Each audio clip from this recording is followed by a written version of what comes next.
하나님 아버지와 그리스도 예수 우리 주께로부터 은혜와 긍휼과 평강이 넘치기를 간절히 축원합니다. 우리는 계속해서 두 가지 주제를 동시에 보고 있죠. 이단 경계, 선한 일꾼. 이 두 가지 주제는 2장 14절부터 지금 26절까지 계속해서 교차적으로 나타나고 있는 중입니다. 지난 주일에는 선한 일꾼이 어떤 사람이었는가 2탄으로 살펴보았었죠. 1탄은 선한 일꾼 15절, 그리고 2탄은 20절로 22절이 되었습니다. 20절 특별히 보시면 큰 집에는 그렇게 있는데, 큰 집이라는 것은 교회 또는 하나님의 나라, 하나님의 나라에는 귀하게 쓰는 그릇도 있고 천하게 쓰는 그릇도 있었다, 그렇게 말씀을 드렸습니다. 이왕이면 여러분들은 귀히 쓰임 받는 그런 종들이 되기를 간절히 축원합니다. 자, 그렇다면 귀히 쓰임 받는 종들은 어떤 사람들이어야 하는가? 우리에게 21절 이렇게 말씀합니다. 그러므로 누구든지 이런 것에서 자기를 깨끗하게 하면, 그랬습니다. 자기를 깨끗하게 하면 귀히 쓰임 받는다. 이 깨끗하게 한다는 말은 통상적으로 죄에서 멀리한다라는 그런 뜻이 되겠습니다. 그리고 22절에 보니까 두 번째로 또한 너는 청년의 정욕을 피해야 된다, 그렇게 말씀하고 있죠.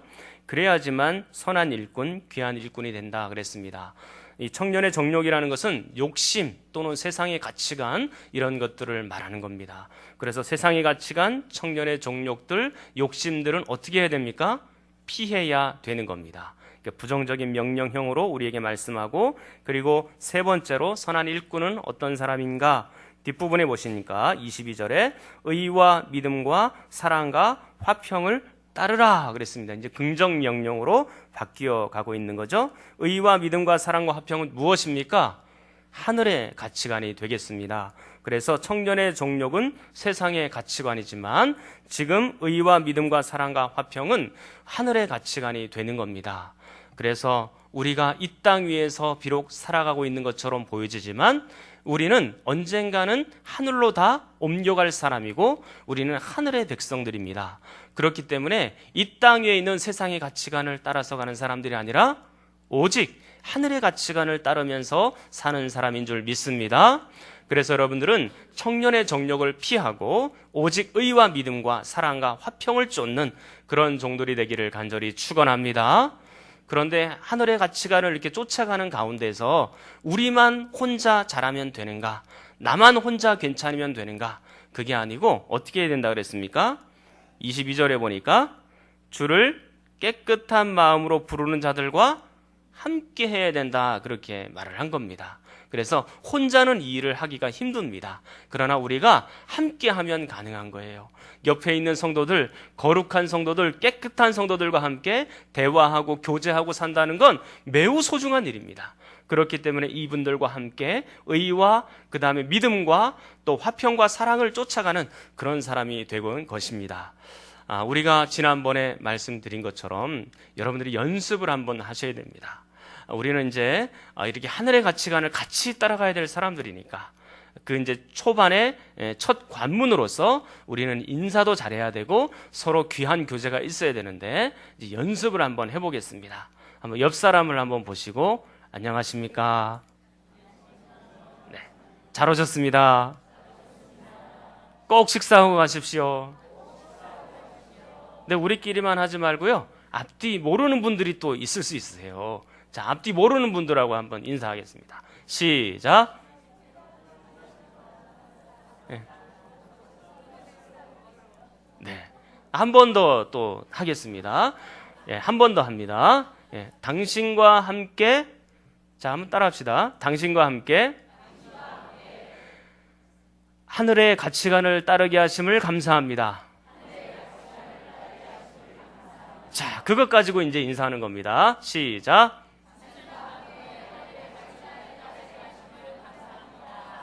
네.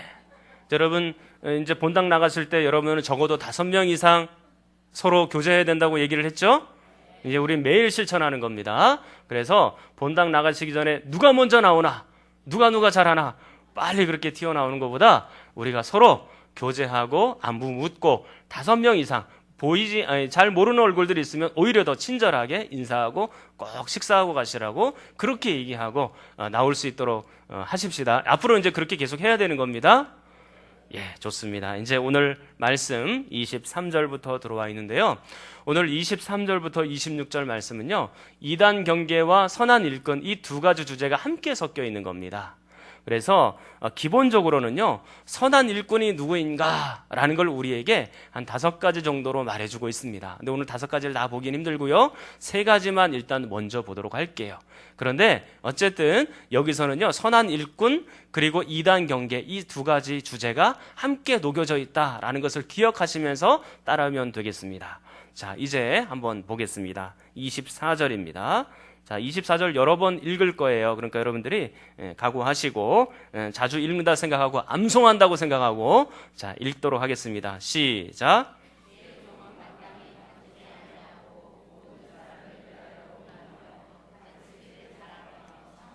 네, 좋습니다. 지금 주의 종은 마땅히 그랬으니까 지금 사도 바울이 목회자 지금 디모데에게 에베소에서 목회하고 있는 디모데에게 이제 주의 종이라고 호칭을 하면서 주의 종은 마땅히 이렇게 해야 되고 저렇게 해야 된다라고 우리에게 지금 알려주고 있는 겁니다. 그러니까 1차적으로는 목회자에게 해당되는 설교예요. 목회자에게 해당되는 말씀입니다. 그래서 주의 종은 마땅히 첫 번째는 어떻게 해야 된다고요? 다투지 말아야 된다 그랬습니다. 여러분, 이게 단순히 그냥 우리 성도들과 목회자 간에 언쟁이 있으면 안 된다 그 얘기를 하는 건가요? 그게 아니죠. 14절에 보면 우리가 한번 복습하는 차원에서 14절을 읽겠습니다. 14절 시작.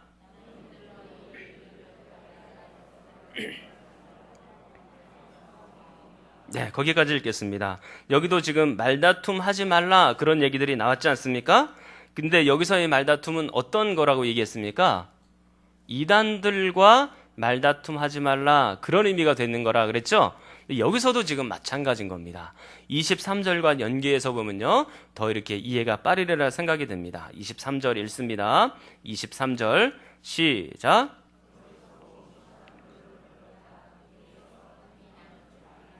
네, 어리석고 무식한 변론이라 그랬습니다. 그러니까 이단들과의 변론을 딱 말하고 있구나 그런 생각이 들지 않습니까? 그래서 이단들과의 변론, 이단들과의 말다툼 이렇게 얘기를 할 수 있는 겁니다. 그래서 이런 사람들과는 다투지 말아라. 어리석고 무식한 변론이라는 것은요, 참으로 이단들은 어리석고 무식한 사람들입니다. 이 무식이라는 단어는 어떤 단어냐면 훈련받지도 않고 교육받지도 않아서 일자 무식 그런 상태를 얘기하는 거예요. 실제로 이단들은 굉장히 무식한 존재들이었습니다. 적어도 하나님께 대해서는 정확하게 알지 못하는 사람들입니다. 그리고 예수님의 부활에 대해서 정확하게 알지 못했던 사람들입니다. 여러분, 디모데 후서가 쓰여질 당시에는요, 예수님이 부활하시고 약 30년 뒤에 이 디모데 후서가 쓰여졌습니다. 그러니까 이 디모데 후서가 쓰여졌을 때 예수님이 부활하신 장면들을 본 사람도 분명히 많았겠죠. 여전히 부활을 본 사람이 살아있었어요. 그리고 예수님의 육체적인 부활을 본 사람이 많이 있었거든요. 그럼에도 불구하고 지금 이 이단들은 뭐라고 얘기하는 겁니까? 예수님은 육체적으로 부활하지 않았다. 그리고 이미 부활은 지나갔다. 그리고 성도들도 부활이 있을 수가 없다. 그렇게 얘기하기 때문에 이단인 겁니다. 그러므로 이들과 함께는 대화하지 않는 것이 좋습니다. 여러분, 여러분들에게 뭐 비근한 예가 여러분 있죠. 그래서 여러분, 남대문을 본 사람하고 안 본 사람하고 싸우면 누가 이깁니까? 예, 그렇게 다들 대답하시지 않습니까? 그러니까 안 본 사람이 우기면 어쩔 수 없는 거예요. 근데 이단들과도 지금 마찬가지 상태인 겁니다. 그들과 싸워봐야 우리에게 큰 유익이 없고 그 말다툼을 하지 않는 것이 굉장히 중요하다 그렇게 얘기를 하고 있는 겁니다. 자, 목회자는 당연히 이렇게 해야 되겠고, 그럼 여러분들은 어떻게 하시겠습니까? 여러분들은 어떻게 하시겠습니까? 여러분들이 이단들이라고 눈치를 채는 순간 그 자리를 떠나야 되는 것이, 피하는 것이 맞는 거죠. 무서워서 피하는 것이 아닙니다. 어리석고 무식한 논쟁을 피하기 위해서 그런 것입니다. 그런데 이런 경우들이 있어요. 우리 가족들 가운데, 친척들 가운데 또 그런 분들이 있을 수 있잖아요. 그럼 그런 때는 어떻게 해야 돼요? 뭐 이 친척들이 안 만날 수 없잖아요. 계속 만나야 되니까. 그 와가지고 어른이 이렇게 저렇게 막 얘기하고 그렇게 하는데 그때는 어떻게 할까요? 그때는요, 안 만날 수는 없으니까 만나기는 하되 그런 때는 대화의 주제를 바꿔야 됩니다. 지혜롭게.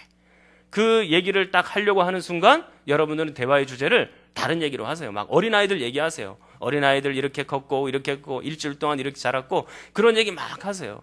그러니까 그런 말을 할 수 있는 틈을 주지 마세요. 그리고 그런 얘기 내가 할 얘기만 딱 하고 다른 곳으로 가서 볼일 보고 그렇게 하면 됩니다. 그러니까 화제를 전환시켜서 얘기를 해야 되는 겁니다. 그들과 또 함께 얘기하면 내가 참 굉장히 불편해지고 힘들어집니다. 자, 그리고 이제 두 번째로요. 선한 일꾼, 목회자, 주의 종은 어떻게 해야 되는지. 자, 24절 한 번 더 읽겠습니다. 자, 시작.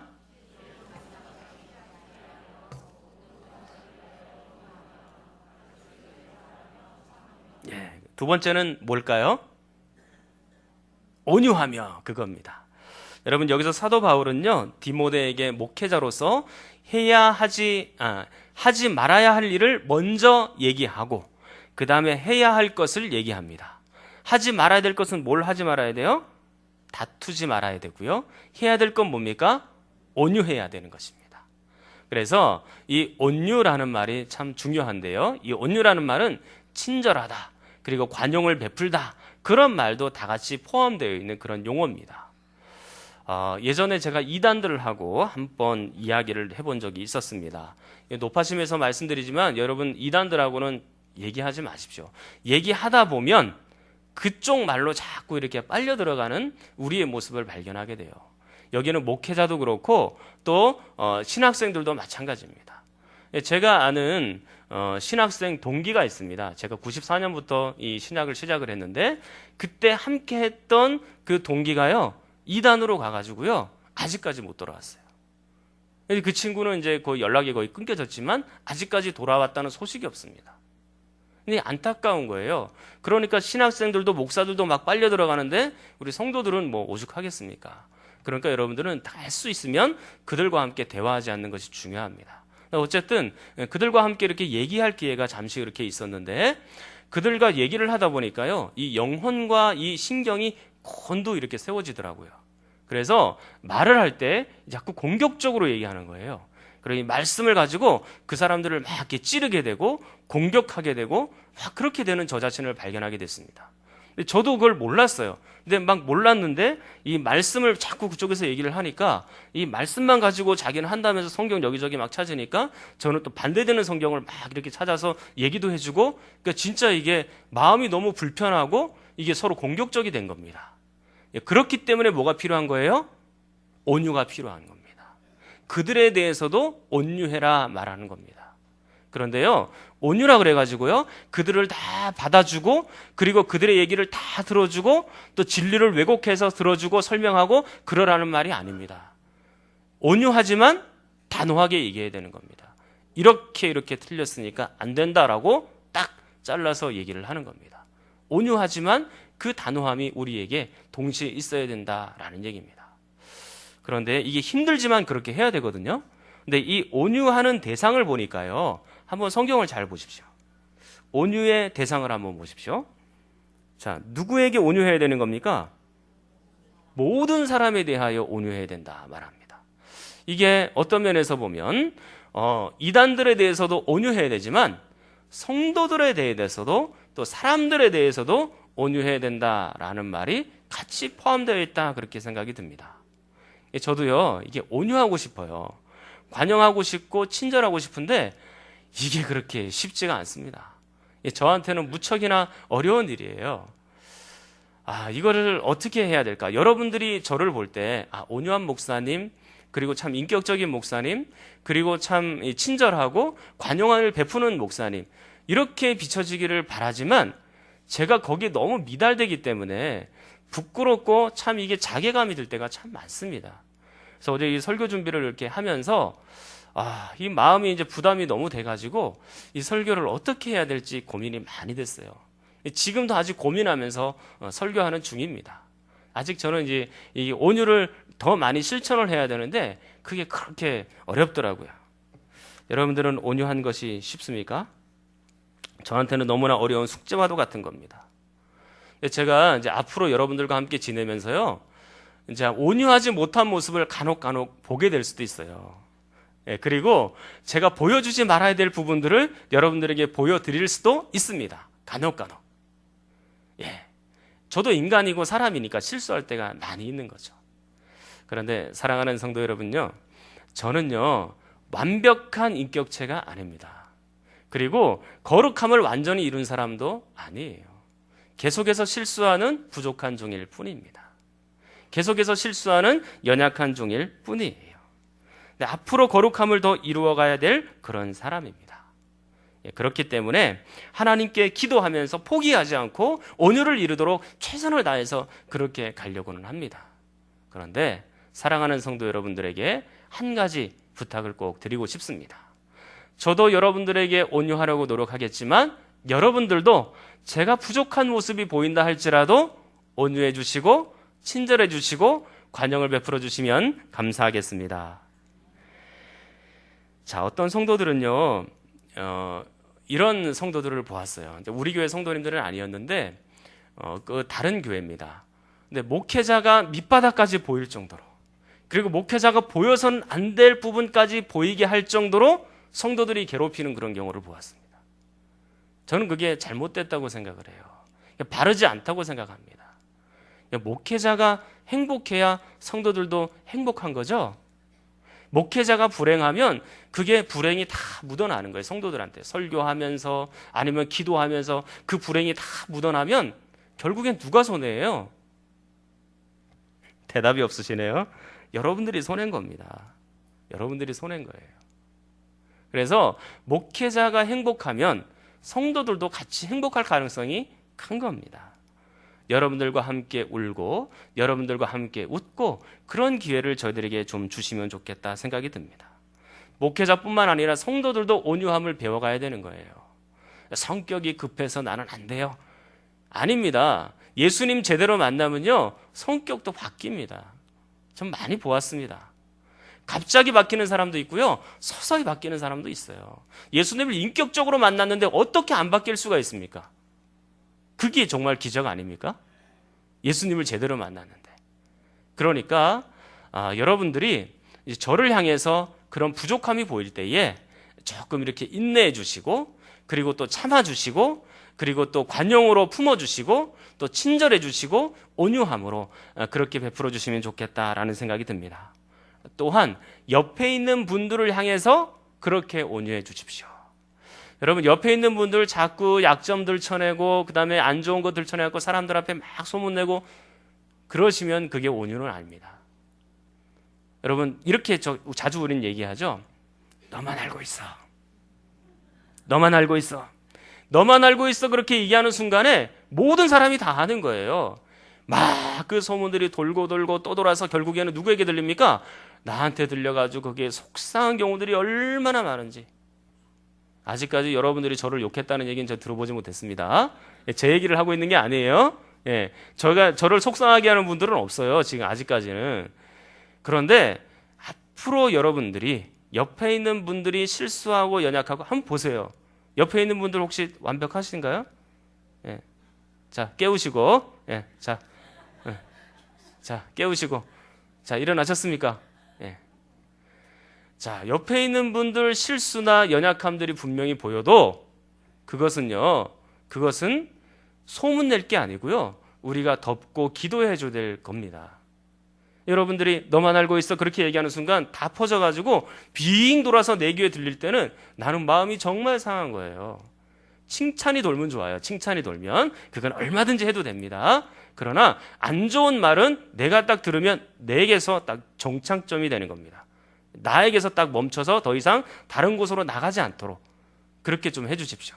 근데 알고 보니까 모든 사람이 다 정착점이고 모든 사람이 이미 다 들은 거예요. 근데 이게 참 안타까운 겁니다. 그래서 소문 때문에 상처받는 사람이 없도록, 그리고 연약함을 자꾸 들춰내서 상처받는 사람이 없도록 좀 온유하고 친절하고 관용을 베풀고 실수도 덮어주는 그런 여러분들이 되기를 축원합니다. 자, 이제 세 번째입니다. 자, 세 번째 한번 24절 또 읽으면서 찾아보겠습니다. 시작.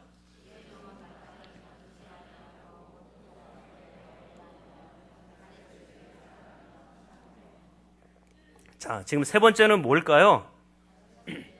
그렇죠. 가르치기를 잘하는 거예요. 목회자는요, 가르치기를 잘해야 됩니다. 지금 에베소 교회에서는요, 그게 아주 절실했어요. 왜냐하면 에베소 교회에 지금 이단들이 들어왔기 때문에 이 하나님의 말씀을 가지고 이 에베소 교회 이단들을 깨우쳐야 되는 겁니다.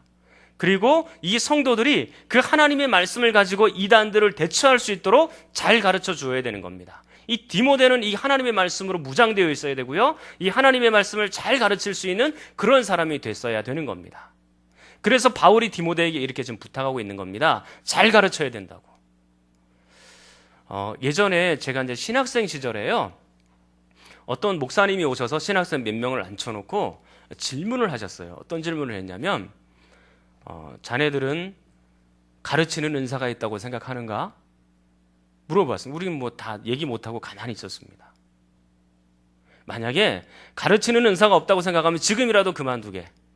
그건 자네한테도 불행한 일이고 성도들한테도 불행한 일이네. 그렇게 얘기를 하신 거예요. 너무나 단호하게. 그리고 그분은 휙 가셨습니다. 우리끼리 모여가지고 이제 토론을 한 겁니다. 아니, 성경에 모세도 바울도 그렇게 말하는 게 조라고 말이 그렇게 능숙하지 않았는데 하나님이 능력 주시면 다 가능한 거 아니겠나? 우리끼리 막 이렇게 얘기는 했지만 거대한 숙제와 같은, 바위와 같은 것들이 우리를 딱 짓누르고 있다라는 걸 알게 된 겁니다. 그리고 신학교를 딱 졸업하고 나니까 이건 현실이 된 거예요. 전임 전도사로 딱 나가니까 이게 얼마나 정신이 없는지 몰라요. 제가 그때 교육자는 평생 가르칠 준비를 정말로 잘해야 되겠구나, 그런 생각을 했습니다. 이제 우리 교회 정도 사이즈 되는 곳에서 이제 그 전임 전도사를 처음 시작을 했거든요.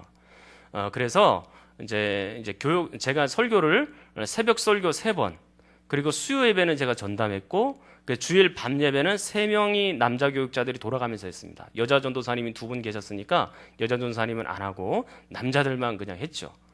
그렇게 하고 나니까, 그리고 제가 성경 공부 2반을 그렇게 하고 있었어요. 그러니까 이게 언제 제가 뭐 그렇게 설교할 기회가 없었잖아요. 근데 그거 막 작년부 설교를 그렇게 시키니까 너무 이게 막 버거운 거예요. 이거 어떻게 해야 되나 막 이런 생각이 막 든 겁니다. 그리고 그것만 하면은 그래도 그나마 감당이 가능하겠는데, 낮에는 뭘 해야 되냐면 신방을 해야 되는 겁니다.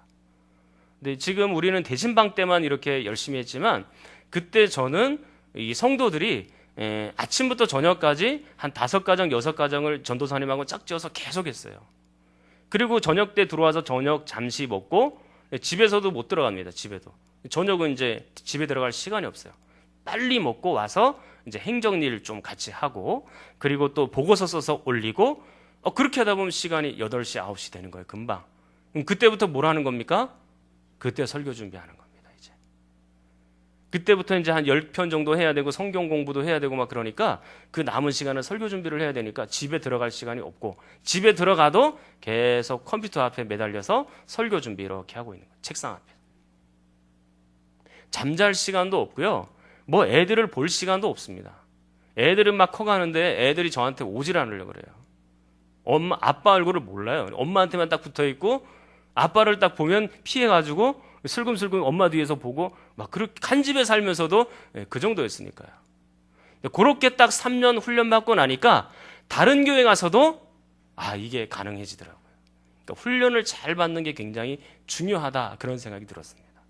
거기서 제가 신방도, 아니면 또 말씀 전하는 것도, 그리고 또 거기서 회의를 진행하는 것도 다 보고 배운 겁니다.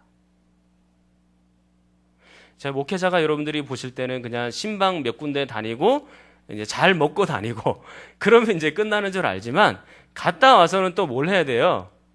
설교 준비해야 되는 겁니다. 여러분, 지난 한 2-3달 동안 이제 저는 이제 대신방을 했었는데, 거의 지금 월요일부터 금요일까지 밤에 한 8시, 9시, 또 늦게는 10시까지, 그 전에 이제 잘 못 들어갔죠. 10시까지 거의 이렇게 신방하면서 다 가정들을 돌아보고 그렇게 했습니다. 직장 갔다 오셔야 되니까 그 저녁 늦게라도 신청하시는 분들은 너무 감사한 마음으로 달려갔죠. 그럼 10시 마치고 들어오면 뭘 해야 돼요? 그게 끝나고 쉬는 게 아니에요. 그 다음부터는 이제 또 다음날 신방할 가정을 위해서 준비해야 되는 겁니다. 7가정, 8가정이면 말씀 준비하고 기도하고 해야 되겠죠. 그리고 다음날 새벽기도 있으니까 새벽기도 준비해야 되겠죠. 그리고 수요일도 설교해야 되고 금요일도 설교해야 될 때가 있고 주일날 오전 오후 2번 다 설교해야 되잖아요. 그러니까 그 설교 준비를 계속해서 하는 겁니다. 그러니까 이게 아내한테 아니면 가족들한테는 좀 미안한 일이긴 한데요. 저는 목표를 이렇게 잡았어요. 그래서 목표를 어떻게 잡았냐면 내가 잘 가르칠 수 있는 능력이 좀 부족하니까 저는 이 하나님께로부터 잘 가르치는 은사를 100% 완벽하게 받은 건 아니에요. 그래서 제 자신을 잘 알잖아요. 그래서 잘 가르칠 수 있는 은사는 없으니까 이것을 가르칠 때 즐기면서 해야 되겠다. 그런 마음을 가진 겁니다. 그런 목표를 세웠습니다. 그래서 즐기면서 모든 준비를 하자. 즐기면서 목양하자. 그게 이제 저의 목표가 되었습니다. 여러분, 제가 지금 즐기면서 이 목표를 이루어가고 있는 것처럼 보입니까? 그렇게 안 보이십니까? 저 뒤편에서는? 사랑하는 여러분, 저는요, 이 말씀을 읽고 연구하면 그게 스트레스가 해소가 돼요. 이상하게. 이상한 게 아니죠. 당연한 거죠. 저는 이 말씀을 준비하고 설교 준비를 하면 그게 그렇게 행복해요. 그리고 말씀을 전하고 말씀을 함께 나누는 게 그렇게 기뻐요. 이 고통스러운 작업인 건 분명하거든요. 근데 이 말씀을 연구하고 가르치는 건 너무 재미가 있어요. 기쁩니다. 아직까지는 그래요. 앞으로도 그렇게 됐으면 좋겠다라는 생각이 듭니다.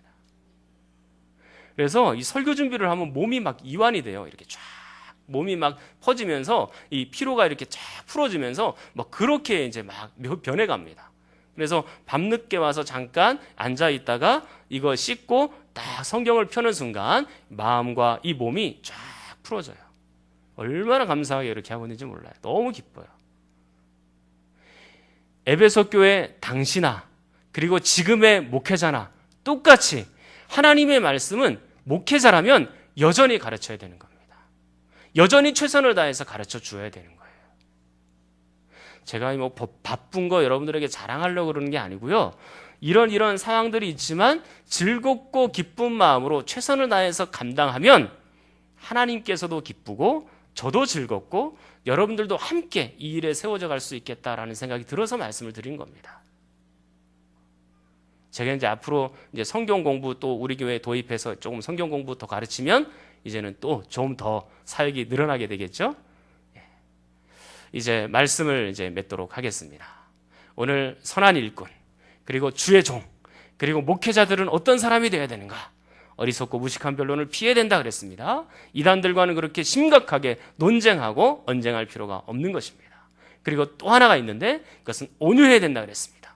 모든 사람들에게 온유해야 된다 그랬으니까 이단들에게도 온유해야 되지만 여러분들에게도 온유해야 되는 겁니다. 이 목표를 저는 이루고 싶습니다. 그리고 또 하나가 뭡니까? 잘 가르쳐야 되는 거죠. 이 에베소 교회 교인들의 이단들을 잘 가르쳐서 주님의 품으로 다시 돌아올 수 있도록 그리고 또한 여러분들이 하나님의 말씀으로 든든하게 설 수 있도록 그렇게 잘 가르치는 사람이 되어야 되는 것입니다. 그게 목회자가 해야 되는 일이죠. 그러므로 여러분들에게 또 하나 추가해서 2가지를 부탁드리도록 하겠습니다. 첫 번째는 뭐냐면 목회자가 이런 일들을 잘 할 수 있도록 기도를 부탁드리겠습니다. 기도 다 해주시는 거죠? 좋습니다. 자, 그리고 2번째가 있습니다. 이런 일들을 즐겁게 할 수 있도록 마음을 편안하게 해주십시오. 목회자의 마음을 편안하게 해주는 것은 굉장히 중요한 일입니다. 제가 편안해야 이 설교도 편안하게 여러분들에게 행복하게 전할 수 있는 거예요. 제 마음이 불편하면 여러분들도 뭔가 불편한 게 느껴지는 겁니다.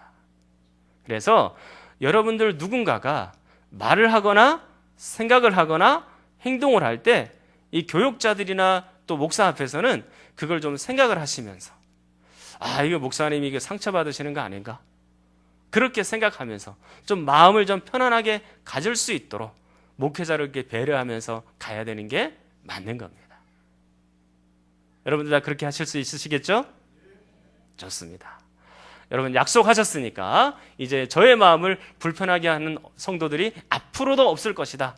지금까지 없었으니까 앞으로도 없을 것이다. 저는 그렇게 믿고 즐겁고 또 힘차게 사역하도록 하겠습니다.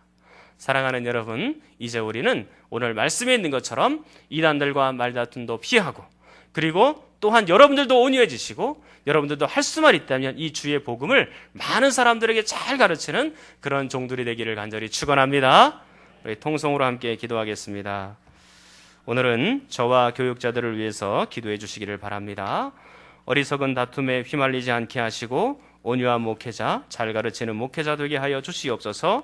목회자가 이 일을 즐겁게 할 수 있도록 물심양면으로 돕는 성도들 되게 하시고, 모든 이단의 사상들이 교회 안에 침투하지 못하게 하시며 성도들을 말씀으로 잘 세우는 교육자들이 되게 하여 주시옵소서. 현재 부교육자들도 잘 훈련받고 즐겁게 훈련받아서 후에 하나님 영광 위에 쓰임받는 종들이 되게 하여 주시옵소서. 주여 한번 부르짖고 기도합니다.